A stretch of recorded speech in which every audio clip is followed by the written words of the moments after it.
नमस्कार दोस्तों, कैसे हो आप सभी। उम्मीद करता हूँ काफ़ी अच्छी होंगी। दोस्तों, आज का जो टॉपिक रहेगा वो रहेगा बहुत इम्पोर्टेंट है, राजस्थान के धार्मिक आंदोलन। बहुत बड़ा टॉपिक है, लेकिन आज की क्लास के अंदर पूरा टॉपिक ये कवर हम दोस्तों कर लेंगे। बहुत ही ज़्यादा महत्वपूर्ण ये क्लास है।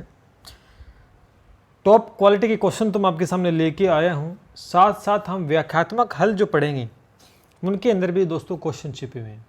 तो अपने कान, नाक, आन सब कुछ दोस्तों खुले रखने हैं। जो चीज़ें बोल रहा हूँ उनको भी दोस्तों एक रफ नोटबुक में आपको नोट करते चले जाना है, क्योंकि क्वेश्चन है वो कहीं से बन सकता है। तो कुछ चीज़ मैं रिटर्न में लेके और कुछ चीज़ मैं आपके सामने बोल के बताऊँगा। तो काफ़ी इफेक्टिव दोस्तों क्लास है, तो लाइक करें, शेयर करें और सब्सक्राइब करें। चलिए शुरू करते हैं बिना देरी के। और अभी तक फॉलो नहीं किया तो आप इंस्टाग्राम पे जाकर फॉलो कर सकते हैं, वहाँ पे भी आपको अच्छी अच्छी न्यूज़ मिलती रहती है। टेलीग्राम ज्वाइन कर लेना याद से, क्योंकि जो हम हफ्ते भर में सोमवार से लेकर शुक्रवार तक जितना पढ़ते हैं उस सभी का टेस्ट दोस्तों हम शनिवार और रविवार रात 9 बजे टेलीग्राम चैनल पे लेते हैं। लिंक नीचे मुझे डिस्क्रिप्शन में अभी जाके ज्वाइन कर सकते हैं। तो पहला प्रश्न आपके सामने आ रहा है कि नाथ संप्रदाय का राजस्थान में केंद्र। बहुत ही बार पूछा गया क्वेश्चन दोस्तों। नाथ संप्रदाय का राजस्थान में प्रमुख केंद्र क्या है? दोस्तों, नाथ संप्रदाय का जो केंद्र है प्रमुख, वो कहाँ पर है? वो दोस्तों आपका जोधपुर में है। कहाँ पर है? जोधपुर में। दोस्तों, जब नाथ संप्रदाय की बात यहाँ पर आ गई है तो नाथ संप्रदाय के बारे में कुछ हम क्वेश्चंस देख लेते हैं कि नाथ संप्रदाय का जो प्रमुख केंद्र है वो तो दोस्तों जोधपुर में है, लेकिन नाथ संप्रदाय जो है इसकी प्रमुख 2 शाखाएं हैं। कितनी हैं? 2 शाखाएं। एक तो बैराग पंथ है दोस्तों, बैराग पंथ, और एक दोस्तों मानानी पंथ, मानाथी पंथ। ठीक है, ये 2 पंथ, ये 2 शाखाएं हैं आपके नाथ संप्रदाय में। जो नाथ मुनि थे दोस्तों नाथ संप्रदाय के अंदर, वो मतेस्तंद्र, भर्तरी, गोरखनाथ जी, ये नाथ संप्रदाय से संबंधित थे दोस्तों। 2 शाखाएं थी, बैराग पंथ और एक मानार्थी पंथ। अब कहाँ पर है इनका केंद्र? जो दोस्तों ये बैराग पंथ है, दोस्तों ये जो बैराग पंथ है इसकी का केंद्र कहाँ पर है? पुष्कर राताटूंगा में। कहाँ पर है? पुष्कर केंद्र। तो जो बोलो नोट कर लेना कि बैराग पंथ कहाँ पर है? केंद्र पुष्कर में। और मानानथ पंथ कहाँ पर है? जोधपुर के अंदर महामंदिर, जोधपुर का महामंदिर मानाथी पंथ। ठीक है, कुछ ऐसा ही नाम है, थोड़ा सा लिया नहीं जा रहा है ढंग से, ध्यान रखना। जोधपुर के अंदर है। बैराग पंथ कहाँ पर है? केंद्र कहाँ पर है? पुष्कर में। और दूसरा पंथ जो है मानाथी पंथ, जो कि जोधपुर के अंदर है। तो यानी जो क्वेश्चन क्या था कि नाथ संप्रदाय का राजस्थान में केंद्र। दोस्तों, नाथ संप्रदाय केंद्र तो जोधपुर में है, लेकिन नाथ संप्रदाय के 2 शाखाएं हैं, बैराग पंथ और माननाथी पंथ। बैराग पंथ का केंद्र आपको पता है पुष्कर में और दूसरा जोधपुर में। अब नाथ मुनि थे, उनके बारे में और पढ़ लेते हैं, इनका कई बार क्वेश्चन पूछ ही लेते हैं। जो इनका नाथ मुनि थे, इस संप्रदाय के नाथ मुनि, नाथ मुनि, वो दोस्तों एक तो थे भर्तृहरि जी, भर्तृहरि, गोरखनाथ। ठीक है, ये ध्यान रखना है। एक मतेस्तंद्र नाम से भी थे। तो ये थे। अब बढ़ते हैं आगे, अगला क्वेश्चन, बहुत ही प्यारा प्रश्न कि चिता भस्म रमाने वाले अघोरी तांत्रिक किस संप्रदाय थे? यानी जो अघोरी थे, तांत्रिक होते थे, ये अपने पूरे शरीर के ऊपर जो चिता जलती है उसके बाद में जो राख बचती है, भस्म जिसे हम बोलते हैं, उसको अपने शरीर पे रमते थे, अपने पूरे शरीर पे दोस्तों ये अघोरी तांत्रिक होते हैं, ये लगा लेते हैं। तो ये किस संप्रदाय के थे? ये प्रश्न पूछा गया दोस्तों। ये कापालिक संप्रदाय के थे। कहाँ के थे ये दोस्तों? अघोरी तांत्रिक ये कापालिक संप्रदाय के थे। ठीक है, जो कापालिक संप्रदाय के लोग थे ना, ये भैरव को शंकर का अवतार मानते थे। किसको शंकर का अवतार मानते? भैरव को। ये भी ध्यान रखना, भैरव को शंकर का अवतार मानते थे। शंकर शिव शंकर का अवतार मानते थे। तो ये प्रश्न भी आपसे पूछा जा सकता है कि किस संप्रदाय के लोग भैरव को शंकर का अवतार मानते हैं। वो दोस्तों हैं कापालिक संप्रदाय, जो अघोरी तांत्रिक इसमें संबंधित है। इन्हें हम शमशानवासी भी दोस्तों बोलते हैं। लगभग ये शमशान में दोस्तों रहते हैं, चिता भस्म रमाते हैं शरीर पर। और लगभग राजस्थान में दोस्तों गांवों में मिलते हैं। कहाँ पर मिलते हैं? लगभग गांवों में देखने को मिलते हैं ये ऐसे अघोरी तांत्रिक अपने को। ठीक है, चलिए, तो अच्छा प्रश्न था। किस संप्रदाय से संबंधित है? चिता भस्म रमाने वाले कापालिक। और ये ऐसे लोग, इस संप्रदाय के लोग भैरव को दोस्तों शंकर का अवतार मानते हैं। तो आपसे क्वेश्चन पूछ सकता है, शंकर को अवतार भैरव किस संप्रदाय में माना जाता है? तो कापालिक संप्रदाय में। प्रश्न कैसे भी घुमा कर पूछा है। आगे चलते हैं। अगला है कि किस संप्रदाय के लोग शिव को 28वां व अंतिम अवतार मानते हैं? बहुत ही अच्छा प्रश्न। किस संप्रदाय के अंदर शिव को 28वां और अंतिम अवतार मानते हैं? तो दोस्तों ये है पाशुपत संप्रदाय। कौन सा है? पाशुपत संप्रदाय। दोस्तों इसका दूसरा नाम भी आपको ध्यान रखना है, लकुकीश। सॉरी, गलत हो गया, लकुलीश। ठीक है, लकुलीश संप्रदाय भी कहते हैं। दोस्तों इनके जो प्रचारक हैं वो लकुलीश नामक साधु थे। इनके जो प्रचारक हैं वो साधु थे लकुलीश नाम के। इस संप्रदाय के जो लोग थे वो शिव को 28वां और अंतिम अवतार मानते थे।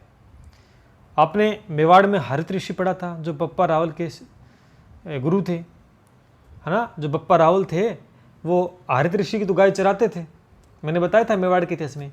तो जो वो हरित ऋषि थे ना, वो इसी संप्रदाय से थे दोस्तों। जो मेवाड़ के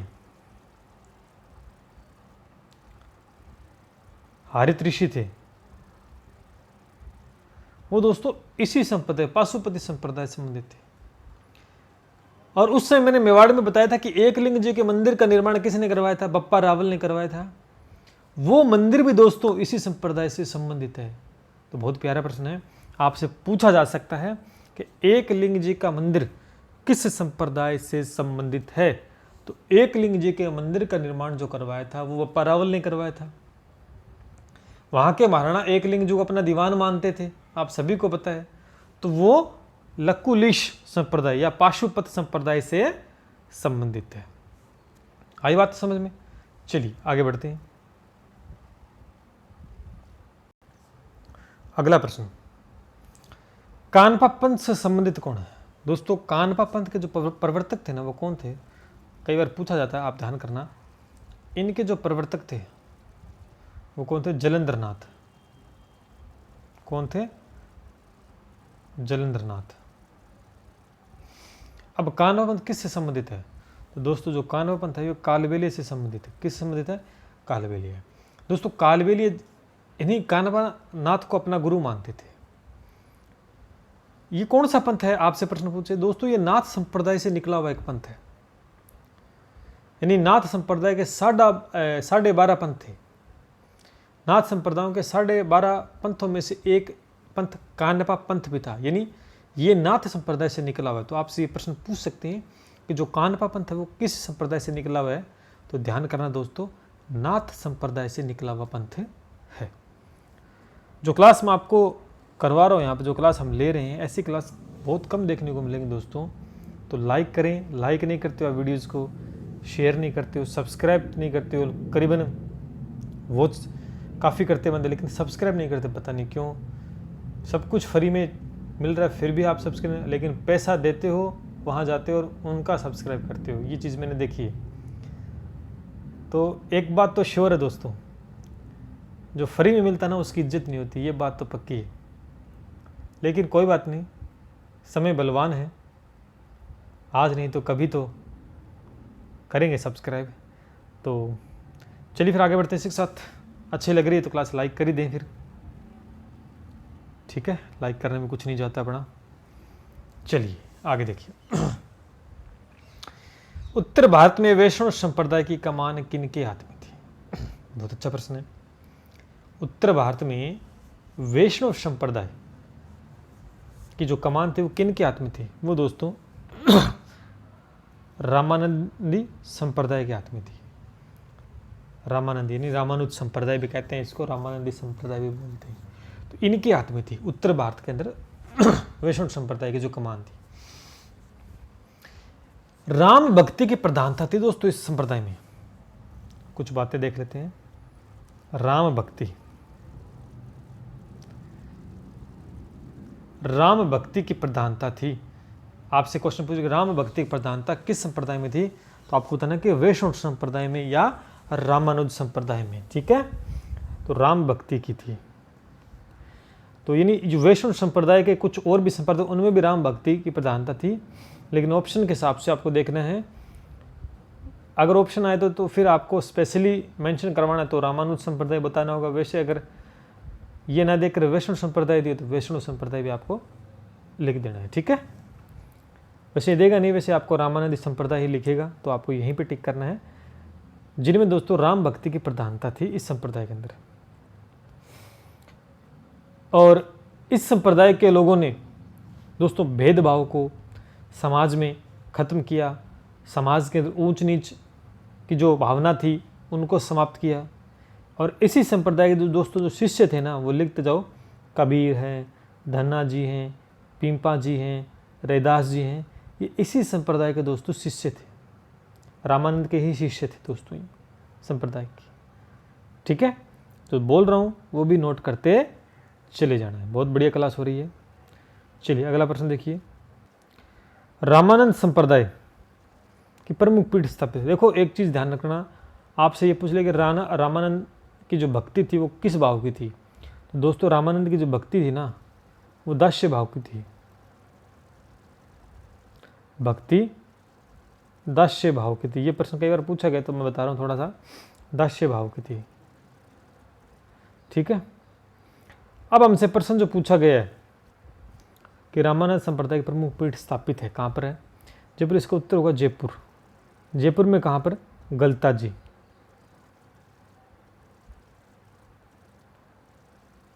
गलता जी में। और राजस्थान की प्रमुख पीठ भी दोस्तों इसे कहा जाता है। राजस्थान की प्रमुख पीठ भी दोस्तों गलता जी जयपुर है। ये भी क्वेश्चन आपको ध्यान में रखना है। ठीक है, चलिए। और एक चीज़ और ध्यान रखना रामानंद संप्रदाय से दोस्तों, कि जो रामानंद जी थे, जो स्वयं तो सगुण उपासक थे, सगुण भक्ति को उपासक थे। ध्यान करना, रामानंद खुद सगुण भक्ति को उपासक थे, लेकिन इनके जो शिष्य थे कबीर, वो निर्गुण उपासक थे। क्या थे? निर्गुण उपासक, निर्गुण भक्ति थी, करते थे। तो ये भी आपको चीज़ ध्यान में रखनी है। चलिए आगे बढ़ते हैं। राम स्नेही संप्रदाय। दोस्तों ये राम स्नेही संप्रदाय वल्लभ संप्रदाय का एक भाग है। ध्यान करना, वो था रामानंद संप्रदाय, ये राम स्नेही संप्रदाय है। ये भी विश्व वैष्णव वल्लभ संप्रदाय। ठीक है, वल्लभ संप्रदाय नहीं, वैष्णव संप्रदाय, वल्लभ नहीं, वैष्णव संप्रदाय का ही भाग है राम स्नेही संप्रदाय। ठीक है, तो अब राम स्नेही संप्रदाय थे, निर्गुण भक्ति का था, सगुण भक्ति के थे, दोनों ही थे, कोई नहीं था। तो दोस्तों ये थे निर्गुण भक्ति के थे, इनमें निर्गुण भक्ति का भाव था। इनका जो प्रवर्तक दोस्तों था, कौन थे? वो संत रामचरण जी। संत, तो ये नोट कर करना है, संत रामचरण जी थे। इनके प्रमुख 4 केंद्र थे राम स्नेही संप्रदाय के। एक तो किरण था, एक खेड़पा, एक शाहपुरा, एक सिंहथल, ये थे। लेकिन इससे जो प्रश्न और राम के उपासक थे, मैंने कहा था ना ये विष्णु संप्रदाय के अंदर है, तो राम की भक्ति इनमें ज़्यादा होती थी। तो राम स्नेही संप्रदाय में राम के उपासक थे लोग, और निर्गुण भक्ति थी इनमें, और प्रवर्तक थे संत रामचरण जी। प्रमुख केंद्र कितने थे? 4 थे। तो इतनी बातें आपको ध्यान है राम स्नेही संप्रदाय से ध्यान रखनी है। चलिए आगे बढ़ते हैं। बहुत ही प्यारा प्रश्न, किस संप्रदाय मंदिरों में 8 बार पूजा होती है? बहुत बार प्रश्न पूछा जा चुका है।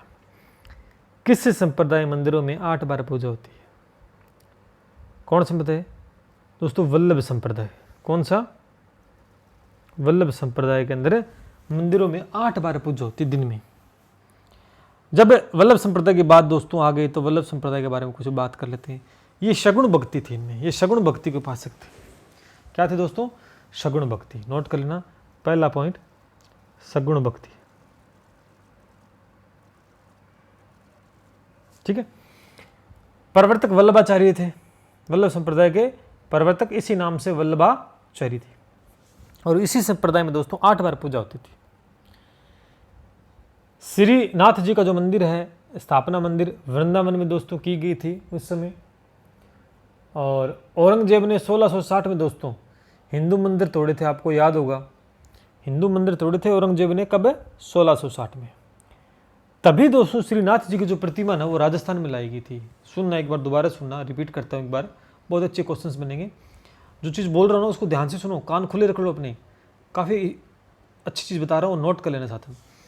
वल्लभ संप्रदाय सगुण भक्ति थी दोस्तों इनमें।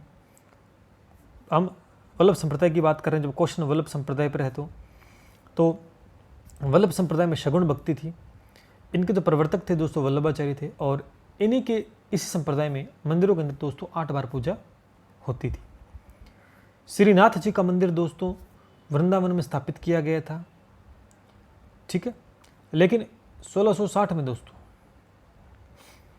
औरंगजेब के समय हिंदू मंदिर तोड़े गए थे। आप सभी को पता है इतिहास के अंदर। तो हिंदू मंदिर जब तोड़े गए तभी दोस्तों जो श्रीनाथ जी का मंदिर वृंदावन में थी, उनकी प्रतिमा कहाँ पर ला गई दोस्तों? राजस्थान में लेके आई। कहाँ पे लेके आए? राजस्थान में ले आए। तो 1671 ईस्वी में दोस्तों मेवाड़ महाराणा, सुनना मेरी बात को, 1671 में दोस्तों मेवाड़ महाराणा राज सिंह की अनुमति से बनास नदी के तट पर सिंहाड़ गांव, कौन सा गांव था? सिंहाड़ गांव, जो कि वर्तमान में दोस्तों नाथ द्वारा राज्य संबंध में स्थापित की गई थी। यानी जो एक श्रीनाथ जी का जो मंदिर है वो नाथ द्वारा राज संबंध में इनकी प्रतिमा स्थापित की गई थी सिंहाड़ गांव में। तभी से दोस्तों इस सिंहाड़ गांव श्रीनाथ द्वारा कहलाया था। पहले सिंहाड़ गांव था, अब इसे श्रीनाथ द्वारा हम कहते हैं। तो आपसे एक क्वेश्चन पूछ सकता है पेपर वाला कि श्रीनाथ द्वारा का पुराना नाम क्या है? तो सिंहाड़ गांव नाम से जानते थे। अब पता चला कि नाथ द्वारा राज संबंध में जो एक श्रीनाथ जी की प्रतिमा है वो कहाँ से लाएगी? वृंदावन से लाएगी थी। क्यों लाएगी? क्योंकि औरंगजेब ने मंदिर तोड़वाने स्टार्ट कर दिए। समझ में आई? और इस संप्रदाय में दोस्तों मूर्तियों की प्राण प्रतिष्ठा व स्थापना न करके कृष्ण के बाल रूप की दोस्तों पूजा की जाती थी। यानी इस संप्रदाय के अंदर, वल्लभ संप्रदाय में दोस्तों कृष्ण जी के बाल रूप की पूजा की जाती थी। आपसे यह प्रश्न पूछ सकता है कि कृष्ण की किस संप्रदाय में कृष्ण के बाल रूप की पूजा दोस्तों होती है? तो वल्लभ संप्रदाय में होती है। ये बात भी दोस्तों पूछ सकता है। एक बात और आपसे पूछ सकता है इसमें कि इस संप्रदाय की विशेषता क्या थी? इस वल्लभ संप्रदाय की विशेषता दोस्तों हवेली संगीत प्रमुख विशेषता थी इस संप्रदाय की। तो प्रश्न दोस्तों कहाँ से बनेगा? प्रश्न यहीं से बनेगा जो बोल रहा हूँ और जो मैं रिटर्न में लेके आया हूँ। तो काफ़ी इफेक्टिव, तो लाइक कर दें इस बात पे। चलिए आगे बढ़ते हैं। उम्मीद करता हूँ सारी चीज़ें आपको समझ में आ गई। मतलब एक क्वेश्चन से मैंने कितनी बातें आपके सामने एक्सप्लेन कर दी है। तो अगला क्वेश्चन देखिए। ये क्वेश्चन मैंने बना भी दिया है क्योंकि कई बार पूछा जाता है किस संप्रदाय में कृष्ण के बाल रूप की दोस्तों पूजा होती है। तो अब तो ये क्वेश्चन आपको आ गया है, सीधा सीधा उत्तर है उसका वल्लभ संप्रदाय। ठीक है, चलिए आगे बढ़ते हैं।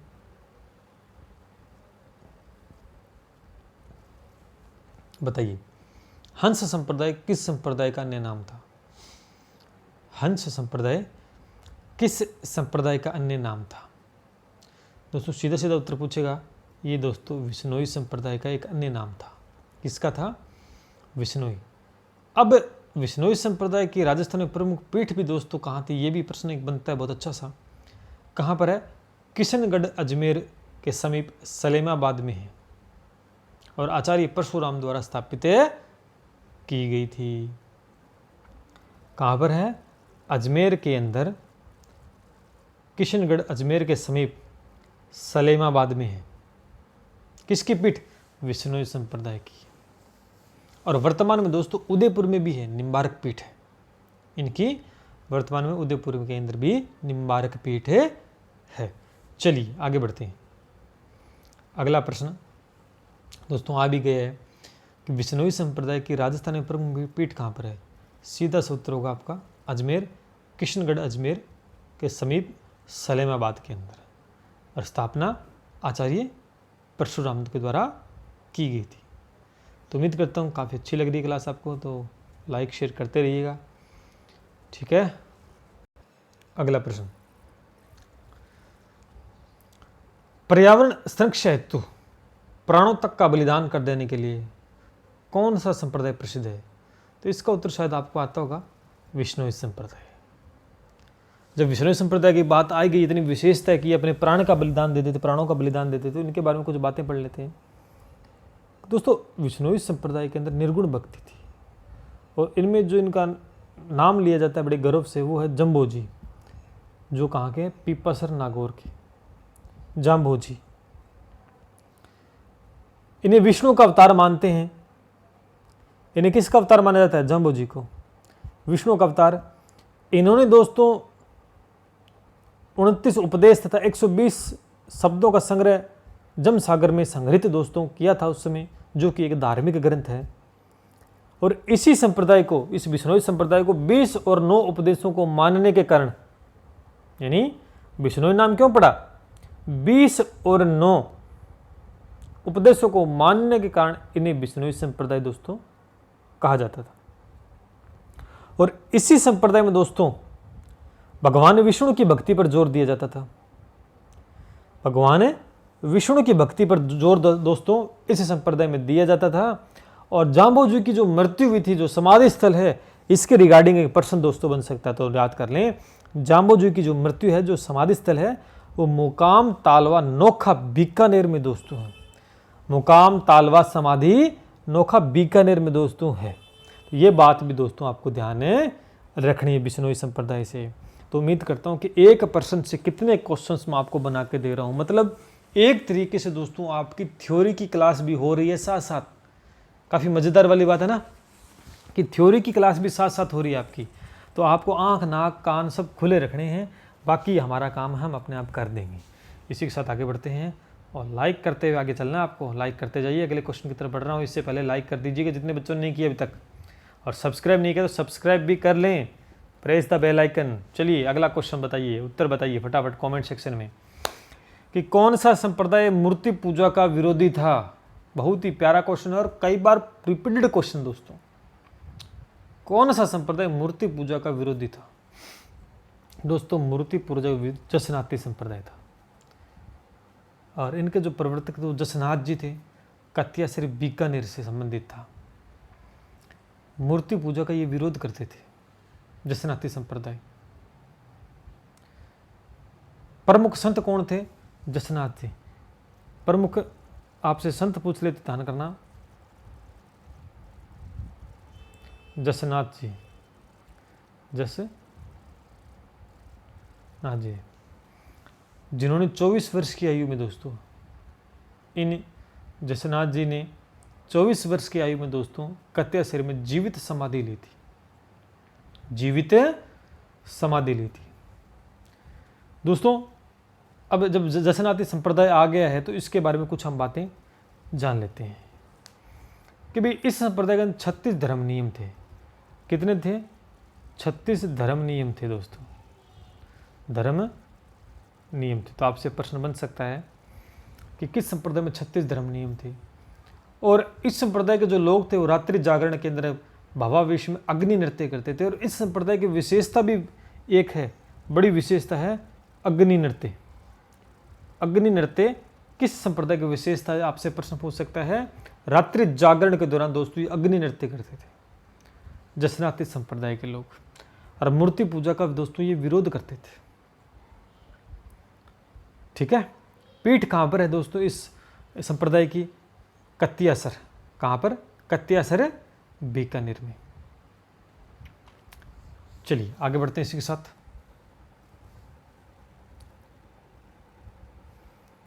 अगला प्रश्न, किस संप्रदाय में रात्रि जागरण के दौरान अग्नि नृत्य करते हैं? तो मैंने अभी बता दिया डिटेल में। तो ये कौन सा है? जसनाती संप्रदाय। ठीक है, चलिए अगला प्रश्न, ये भी बहुत बार दोस्तों आ चुका प्रश्न, कि किस संप्रदाय की दोस्तों विशेषता थी कि स्वयं को कमा कर खाना, मतलब घर बैठ के नहीं खाना, खुद जाओ कमा कर लाओ तभी खाना मिलेगा, वरना कुछ नहीं मिलेगा। तो ये किस संप्रदाय की विशेषता और बहुत अच्छी विशेषता मानता हूँ। घर पे नहीं रहना है, काम करना है आदमी इंसान को, क्योंकि काम ही पूजा होती है। ठीक है, किसी पे डिपेंड नहीं रहना है। सुनना मेरी बात को, एक छोटी सी बात बताऊँ, किसी पे दोस्तों डिपेंड मत रहना। अगर ज़िंदगी के अंदर इज्जत कमानी है ना, जीवन के अंदर इज्जत कमानी है, तो कभी भी किसी पे डिपेंड मत रहना। जो करना, जितना भी करना, खुद करना दोस्तों, जिससे कि कभी भी झुकने की, आप किसी के आगे झुको ना, सिर्फ भगवान के आगे झुको, अपने माँ बाप के आगे झुको, लेकिन किसी और के आगे मत झुको, क्योंकि इतना आपको अपने ऊपर निर्भर रहना है, किसी और के ऊपर निर्भर नहीं रहना है। इतना आपको करना दोस्तों जीवन के अंदर। पढ़ाई के साथ साथ इन बातों को भी ध्यान रखना है जीवन में, कैसे अपने जीवन को हम उच्च मार्ग की तरफ ले जा सकते हैं। ठीक है, चलिए आगे बढ़ते हैं। किस संप्रदाय की विशेषता स्वयं करो, ये बताई दी मैंने आपको। अच्छा, बताया नहीं कैसे, चलो कोई बात नहीं। यह है इसका दोस्तों लालदासी संप्रदाय। लालदासी संप्रदाय, जब लालदासी संप्रदाय आएगा थोड़ी सी बात कर लेते हैं इसके बारे में। दोस्तों निर्गुण भक्ति थी इनके अंदर, और अलवर में दोस्तों, अलवर से संबंधित है लालदास जी, और उन्होंने जो उपदेश दिए वो लालदास जी की चेतावनियाँ कहलाती है। तो आपसे प्रश्न पूछ सकते हैं, लालदास जी की चेतावनियाँ, लालदास संप्रदाय संबंधित है। एक बड़ी विशेषता दोस्तों इस संप्रदाय की है, सुनना बड़े गौर से। अगर इस पंथ में आपको सम्मिलित होना ना, अगर कोई चाहता है बंदा कि मैं इस पंथ में जाना चाहता हूँ, तो इसमें इस पंथ में कई रीति थी, कई नियम थे कि मुंह काला कर कर, जूतों का हार पहनाकर तथा गद्दे पर पीछे की तरफ बैठाकर पूरे शहर में घुमाया जाता था। बड़ी अजीब विशेषता है ना। जब मैंने फर्स्ट टाइम इसको पढ़ा था तो मुझे थोड़ा सा अलग लगा, लेकिन अलग अलग धर्म, नियम, कायदे, कानून दोस्तों धर्म के अकॉर्डिंग बने हुए हैं, तो उन्हें अगर आप उसमें सम्मिलित होने जाओगे तो आपको मानना ही पड़ेगा। अगर लालदासी संप्रदाय के अंदर आप जुड़ना चाहते हो, पंथ में सम्मिलित होना चाहते हो, तो उनका जो रीति है कि मुंह काला करेंगे आपका, जूतों का हार पहनाएंगे, गधे पर बैठाएंगे, पीछे मुँह करके शहर में घुमाएंगे। इस परीक्षा में दोस्तों आप अगर पास हो जाते हो तो आप पंथ में सम्मिलित हो जाओ, ये विशेषता थी। अरे दूसरी विशेषता स्वयं कमाकर खाना था। ठीक है, और लोग जब आपस में दोस्तों मिलते थे ना, जब लोग आपस में मिलते थे तो जयराम शब्द का यूज करते थे। किसका? जयराम। ये भी एक अच्छी बात है, मतलब अभिवादन करते थे। तो बहुत ही अच्छे संप्रदाय है, अपने अकॉर्डिंग था वो दोस्तों। चलिए आगे बढ़ते हैं, इसी के साथ लाइक करते रहिएगा। अगला क्वेश्चन भी काफ़ी बार पूछा गया है कि लालगिरी के कुंडलीय किस संप्रदाय इसमें प्रसिद्ध है? लालगिरी की कुंडली दोस्तों, इनके जो प्रवर्तक थे ना, इस चलो मैं पहले वो बता देता हूँ संप्रदाय आपको। संप्रदाय पूछा गया, फिर बताते हैं। तो इसका उत्तर दोस्तों होगा 3 नंबर, अलख्य संप्रदाय। क्या होगा? अलख्य, चूरू के अंदर जो प्रवर्तक थे दोस्तों, उनका नाम था लालगिरी।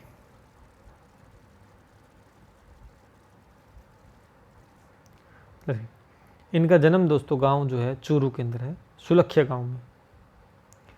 बचपन में नागा साधु बन गए थे ये जो लालगिरी थे, ये बचपन में नागा साधु दोस्तों बन गए थे। और नागा साधु क्या होते हैं आप सभी को पता है कि अपने शरीर पर बिल्कुल भी वस्त्र दोस्तों धारण नहीं करते हैं। तो लालगिरी के दोस्तों कुंडलीय प्रसिद्ध थे। अलख्य संप्रदाय में ये क्वेश्चन था और आपको उत्तर समझ में आ गया हो। इसी के साथ आगे बढ़ते हैं। चलिए,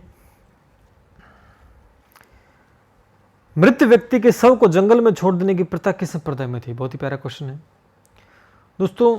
एक दादू पंथ नाम से था संप्रदाय, दादू पंथ, जिसके प्रवर्तक थे दादू दयाल। कौन थे?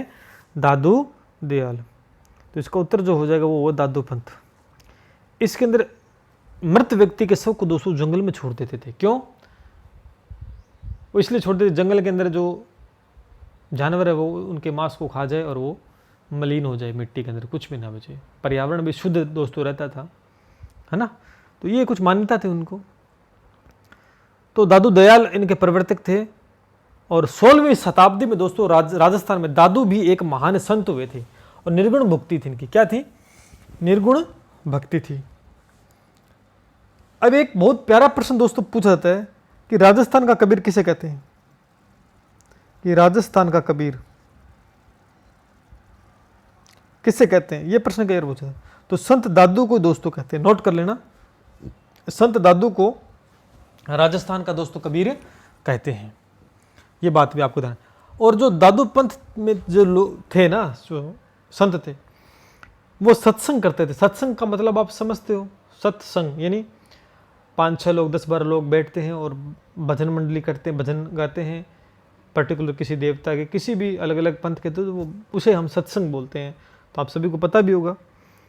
तो दादू पंथ जो सत्संग, तो उनको अलख दरीबा के नाम से जानते थे। अलख है दरीबा, तो ये भी प्रश्न पूछ सकते हैं अलख दरीबा से संबंधित कौन है, तो संत दादू जी हैं। ये भी आपको ध्यान रखना है। जब दादू पंथ की मृत्यु के बाद में, दादू दयाल थे, मृत्यु के बाद में दोस्तों इन्हें 6 शाखाएं बनी थी। एक खालसा, नागा, विरक्त, खाकी, उत्तरादि और निहिंग। निहिंग जानते हो कौन होता है, जो घूमते शब्द होते हैं ना, घुमंतु, वो होते। ठीक है, चलिए आगे बढ़ते हैं। अंतिम प्रश्न दोस्तों आपके सामने आ रहा है, और अंतिम प्रश्न के अंदर गुद्दड़ संप्रदाय के प्रवर्तक कौन थे, तो इसका उत्तर दोस्तों संत दास जी थे, निर्गुण भक्ति के थे। और प्रमुख जो गद्दी थी वो भीलवाड़ा में थी। कहाँ थी, भीलवाड़ा में। प्रमुख गद्दी कहाँ थी, भीलवाड़ा में थी। और ये गुदड़ी के कपड़े पहनते थे। अब गुदड़ी के वस्त्र तो कैसे होते हैं, देखे तो नहीं है, लेकिन गुदड़ी के वस्त्र पहनते थे, ध्यान करना, गुदड़ संप्रदाय के अंदर। तो दोस्तों ये थे आपके टॉप क्वालिटी के क्वेश्चंस। 18 क्वेश्चन थे, लेकिन ये 18 क्वेश्चन नहीं है दोस्तों, ये डबल मान लेना। क्यों, क्योंकि मैंने व्याख्यात्मक हल भी आपके साथ शेयर किया है। काफ़ी चीज़ें मैंने आपके साथ, मतलब क्या, कुछ चीज़ मैंने छोड़ी नहीं है। वैसे तो थ्योरी की क्लास भी दोस्तों हो गई है, मॉक टेस्ट भी दोस्तों इसमें हो गए हैं। तो काफ़ी मज़ेदार और एंटरटेनिंग क्लास रही होगी आप सभी के लिए। तो लाइक कर देना, कितने आपके क्वेश्चन से ये भी बता देना। और आंसर की वगैरह मैंने डाल रखी है, ये देखिए आपको PDF मिल जाएगी टेलीग्राम चैनल पे। ये टेलीग्राम चैनल है, तो भैया फॉलो नहीं करते, यहाँ पे फॉलो भी कर सकते हैं इंस्टाग्राम के ऊपर। और यहाँ पर PDF वगैरह, और भी आप मुझे सपोर्ट करना चाहे तो सपोर्ट कर सकते हैं, आपकी मर्जी है। और हमारा एक चैनल है, ब्लॉग चैनल, मैं आपको बता देता हूँ थोड़ा सा। एक ब्लॉग चैनल है, और ब्लॉगिंग करना काफ़ी अच्छा लगता है मुझे, और हमारी वाइफ को भी काफ़ी अच्छा लगता है, वो भी ब्लॉगिंग उन्होंने स्टार्ट की है। तो आप शेयर कर सकते हैं उस चैनल को भी, नीचे लिंक मिल जाएगा डिस्क्रिप्शन में आपको, पारुल लाइफ नाम से। तो देखिएगा और एंटरटेन होइएगा। चलिए मिलते हैं इसके साथ। जय हिंद, जय भारत।